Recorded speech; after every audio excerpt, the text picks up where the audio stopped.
What up, guys? Welcome back to our YouTube channel. I still remain your host, the Wicked Designer. Today we have an amazing guest in the house, Ifeanyi Panda, the creator, a great designer that has explored the design industry, to share his experience with us. Let's have him on the stage now. Alright, okay, so I am Ifeanyi aka Future the Creator. I am a UIUX designer slash creative designer. So yeah, I deal in working with designs in the tech space. I create designs for mobile apps, designs for websites, and pretty much designs for anything tech related. So that is my industry, and that's what I specialize in. So over the past years, I've created designs for multiple apps, multiple softwares, and multiple websites. Wow. So yes, I'm here today with the host, the Wicked Designer, to share my experience and to talk about the various things in this design industry and what to expect for new beginners going into the industry.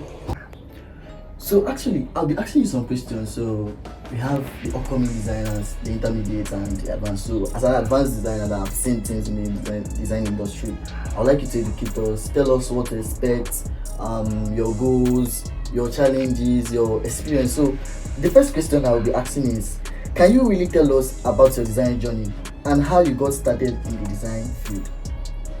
Alright, so I'll share my design journey and how I got started. So I think I got started somewhere around 2020, right? 2020. That's lockdown period. During the lockdown period, Wow. yeah. So that was when really long. Yeah, like 2 years ago. So that was when I initially took a like into UI design, and then I started learning basics from there. And yeah, I didn't really land my first gig until towards, I would say, the end of 2021. I was when I landed my first gig, and mode of landing first gig, most designers will assume that okay, once you learn the basics, you then go to other jobs platforms and then just start applying. But yeah, you have to build your portfolio. You have to work on projects, like personal projects, work on projects with your teammates or like with members in your community. And then yeah, once you worked on that, you build your portfolio. Then you can start applying for jobs. Then you don't really target the higher positions. You can start with internships, start with part-time and smaller gigs. And once you build up your portfolio or resume, then you could apply for the main gigs. So you actually took roughly more than a year before you got your first gig. Yes. Wow. I know that some upcoming designers listening to this would have given up for that period of a year before landing that first gig. So I don't know, do you still remember what sparked your interest in designing? Yeah, so initially I would say I was a front-end developer, I was a web developer. So yeah, I've been working on web projects. Wow. So then what initially sparked my interest was I think I saw a website that had a very, very cool design, and I was like, man, I just need to kind of replicate something like that, and then that sparked my interest in UI design, and then I kind of picked up UI design and started designing. Then once I designed, and then I then code it, and then that was what sparked my interest in UI design. That moment, did you pay for maybe a school to learn the design, or how did you learn? No. Learning UI design doesn't really need you to attend a special school. There are many online courses. There are many videos on YouTube. There are many things. I think there are many YouTube videos. There are many resources online. Yes. I think Figma has a community that especially catered towards design and all these things. So yes, you don't really need to go to a school to attend a design school to learn how to design. Wow. So upcoming designers out there, you can hear that you can actually learn on your own. Get resources online, YouTube, Figma community, like you said. Look out for resources. Learn on your own. Learn at your pace. For him to do it, you can actually do it. So next question will be: are there challenges you faced when you are starting out in this journey? I feel like the challenges that most UI designers will face when starting out is the challenge of being a part of a real world project, because once you start up, the designs are kind of new. Most developers don't really know you in the developers ecosystem, right? So you then try to get people to work on your project, or get to participate in other projects to build your resume. I feel like that was challenging for me. But yeah, it was something that I gradually overcame, and I believe as upcoming UI designer would overcome as well. So what was the turning point for you? This journey of transitioning from that learning point to the main ending, what was the turning point? What changed the story for you? Okay, the main turning point for me was, I believe, when I landed my first gig. My first gig was a type of a referral, right? It's like from one of the portfolio projects I did. Yeah, and I think the developer that worked on the project with me kind of viewed it and I recommended it to the manager, and then from there, that was when I worked on my very first paid project, and then from there it's kind of like I kind of kept getting more offers, and then kind of just go from there. It's really amazing. So like this is a motivation to just do the design, take it out there. You don't know who is watching, you don't know who will refer you, you don't know where your next gig is coming from. It actually works like magic, like you heard from his own story. So the next question I would like to know is, let's dive deep into the main stuff. So when you're designing, I don't know, can you share your creative process for us, like how you start your concept, this one from this to this to this to you land at the main product? Okay, so yeah, over the years, my design process has changed. Many UI/UX designers, they all have different design processes. There are many professionals that will tell you what to do. But yeah, I personally do what works best for me, and I advise other people to do what works best for them. But on my end, like if I get a project, the first thing I do is get into details about that project, find out what the company does, find out what the project is about, what the app is about, what problem the app aims to achieve, and other stuff. And then I take those things now and then I wireframe it. And I create kind of wireframe for the stuff, like ideate what features are going to be on the app. I list everything out and then kind of bring up a rough wireframe, and I show that to the employee, to the manager, and then once that is approved, I then like start working on the main design. But I believe before I create the wire, before I start working on the main design, I create like a mood board. The mood board is where you get resources, get inspirations, and then like look at it and then arrange it, and then you base your design off of that mood board and off of the company's design stuff, like what they've given to you to do, and then you try and integrate those into the wireframes to get your final design. So that's my design process, and I believe every other UI designers have different design process. So that is really amazing, the detailed explanation. We designers, there's one problem we face, especially when we are starting out. So this question of how do you actually handle your criticisms when, okay, let's say you do a design and put it out there, or maybe your boss or manager, you do a design and submit to your boss, and the criticisms keep coming. So for you as a great designer that have seen all these things, that have walked through this process, so I don't know, how do you handle your criticisms? Do you actually take them to heart, or like when they start coming, how do you feel about them and how do you handle them? Okay, yeah. Okay, so I won't really call myself a great designer per se. You're already one. I won't call myself a great designer. So yeah, I would say at first, while starting out, I believe everybody, I won't say everybody, but most people that I've seen, they go through this stuff where they start out like literally thinking they know nothing, and then when they get to this point where they feel that they know everything, right? And then once you get to that point where you feel like you know everything, and then once you start putting out work and you get criticism, you kind of like block it off. But yeah, so when you now keep going, you find out that you still have much to learn, that you have not really gone, you still have more to learn, you haven't really gone into the field.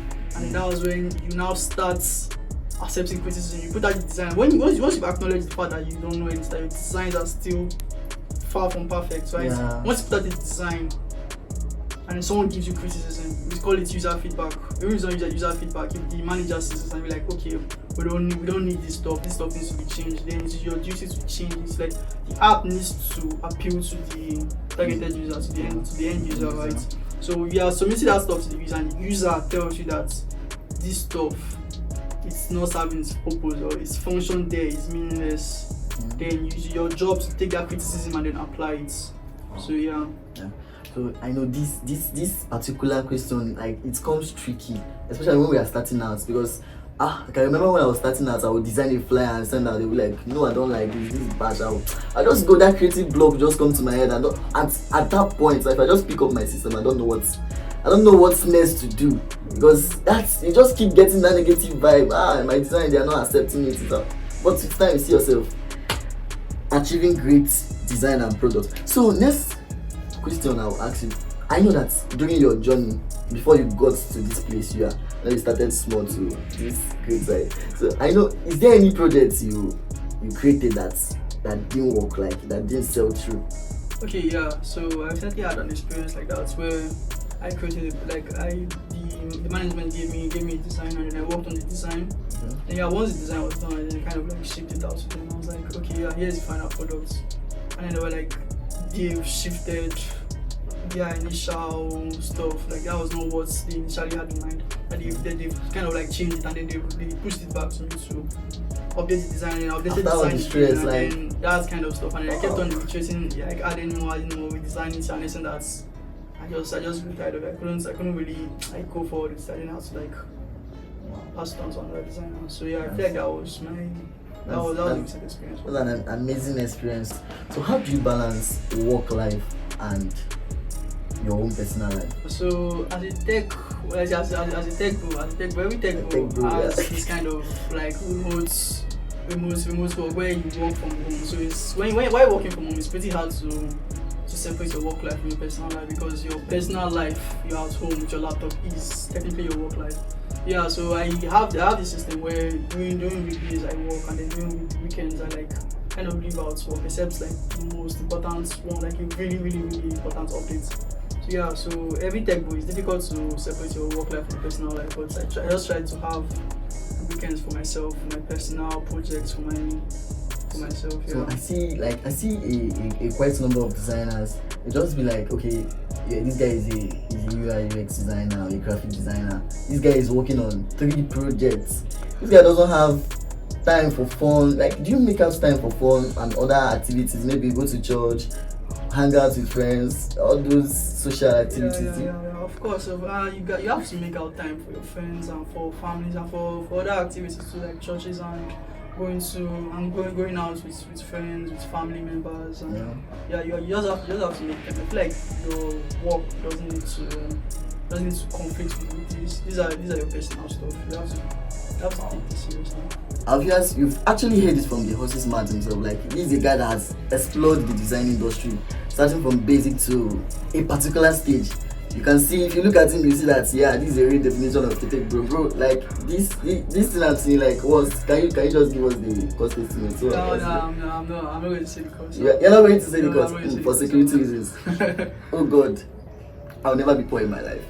I'll never be poor. So, the last stuff I want to ask you: do you have any maybe meaningful insights or advice you have for upcoming designers, upcoming UI/UX designers? So this is actually an opportunity to advise them, tell them what you have. Yeah. So my advice for upcoming UI/UX designers and for people not really UI designers, like creatives, like designers, like So yeah, if you're getting into design and you start off and then you find it difficult to kind of, let's say, to kind of like branch out. So I would suggest like joining communities. There are plenty design communities, plenty tech channels. There are all these things you could join, and then you could.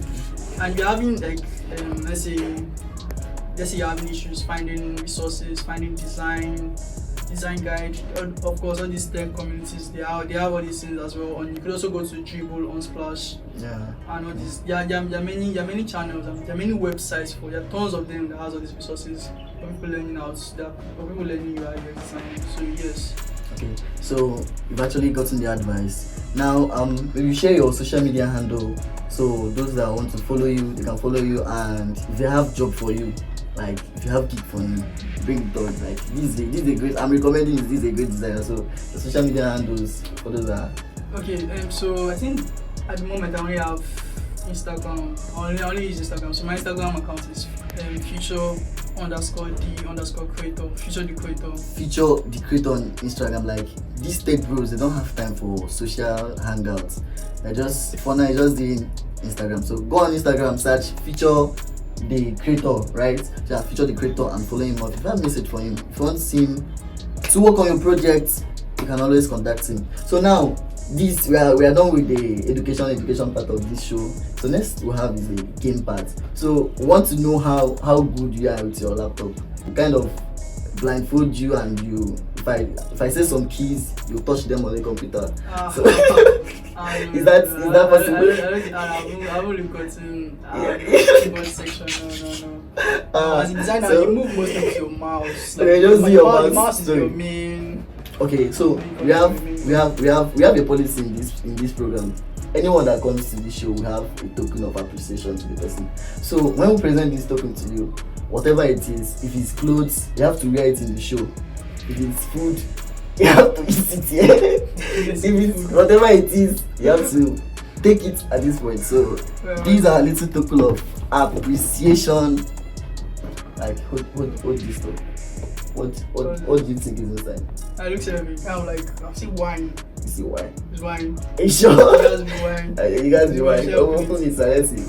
So bring the camera closer. So bring the camera closer. You actually want to see you. Want to see you enjoy this like this. No, This is the party part of it. Yeah, but you open and enjoy your meal. There's no sugar. Yeah, you don't need sugar. It is just Sugar. this is what you have. You have to get with us and yeah, you have to eat it. See what you actually see your favorite steak, bro. It's the Gary. So thanks for being with us in this part of the show. If you actually enjoyed this video, like, share, comment, and hit the notification bell for more contents like this. Catch you on the next time. See ya. Bro, enjoy your Gary.